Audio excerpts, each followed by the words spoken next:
আচ্ছা, ব্যাপারটা যদি এমন হতো, আজ আমি যে জায়গায় দাঁড়িয়ে আছি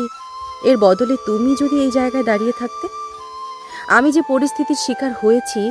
আমার বদলে যদি তুমি এই পরিস্থিতির শিকার হতে, ধরো আমি তোমাকে যেভাবে আজ চাচ্ছি, যদি এমনটা হতো তুমি আমাকে চাইতে আর আমি তোমাকে তোমার মতো করে অবহেলা করতাম, তোমার উপরে যদি সেই বিচ্ছেদের আঘাতটা টানা হতো যেমনভাবে তুমি আমার উপরে এই বিচ্ছেদের ক্ষতটা টানলে, ধরো যদি এমনটা হতো তুমি আমার জন্য ছটফট করছো আর আমি তোমার মতোই চুপ করে আছি, তুমিও আমার মতো রাত জাগবে আর আমি ঘুমিয়ে পড়বো ঠিক তোমার মতো করে, যদি কখনো এমনটা হয় সেদিনও কি বুঝতে পারবে তুমি ঠিক কতটা আঘাত করেছো আমায়? সত্যি বলছি, আমি চাই না তুমি কখনো এমন পরিস্থিতির শিকার হও, তবে কখনো যদি এই পরিস্থিতিতে পড়ো মনে পড়বে তো আমায়?